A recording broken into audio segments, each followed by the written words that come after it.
Fala pessoal, tudo bem? Marcelo Coutinho com vocês. Nosso wrap-up semanal Webull. Vamos ver o que aconteceu nos mercados americanos na semana passada. Então vamos lá. No geral, vamos falar de Dow Jones, Nasdaq e S&P 500.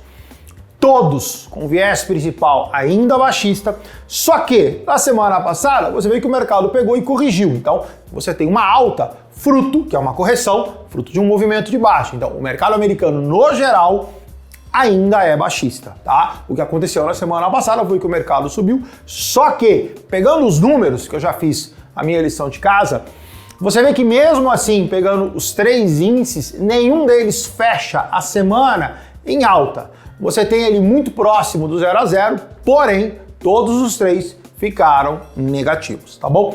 A tendência é, você tem algum espaço, algum respiro, eu diria, eventualmente, né? Se o mercado fosse linear, a gente sabe que não é, mas você tem um respiro para o início da semana, que o mercado americano ainda seja altista, ou seja, o mercado ainda pode dar uma subida, mas é uma subida ou deveria ser uma subida curta. Quando você olha para os gráficos na plataforma, você vê uma desaceleração por comprimento de candle, né? Então você vê que o mercado sobe menos, então você vê que o mercado vai desacelerando, vai fazendo aquele movimento de abaulamento que a gente chama de bouncing. Então muito atento você que está comprado nos Estados Unidos ou via BDR no Brasil.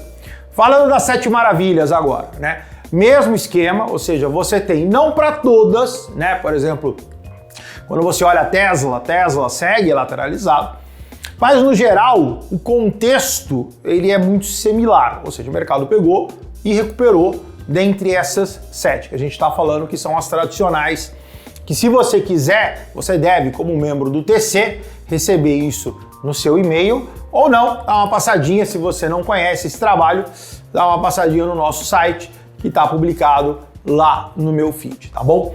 Quando você fala das 7 maravilhas, o que muda? Bom, no geral, todas também baixista, com um viés um pouco ainda de um respiro, assim como os próprios índices, mas um respiro curto para o mercado continuar caindo. Tem 2 grandes highlights que eu quero que você preste atenção. O primeiro é, como eu falei, Tesla. Tesla tem um suporte ali na casa de 189 dólares, que eu cantei, inclusive, uma compra de longo prazo. Só que, quando você olha o desenvolvimento, vamos chamar assim, do mercado na semana passada, o mercado basicamente bateu no 189, foi para casa ali de 200 dólares e lateralizou. Então, essa figura chama envelope de baixa, é uma figura de cunho baixista, então Tesla, ela perde esse ímpeto. Então, se você eventualmente pegou esse call, seja dado semana passada ou acompanhando diariamente a minha participação na TC News, Tesla fica desinteressante. Então ela começa a ficar novamente baixista, deve retestar os 189 dólares e se romper 182 dólares e 75 centavos, aí ela confirma a baixa. Então fica muito atento com relação à Tesla. Já no caso de NVIDIA, NVIDIA bateu a 104 dólares, que era a nossa primeira expansão, buscou a segunda expansão a 91 dólares e agora tem 81 dólares como terceira. Só que a NVIDIA aparentemente virou, então fica bastante atento, tá? Hoje eu fiz o desvínculo da operação baixista de NVIDIA.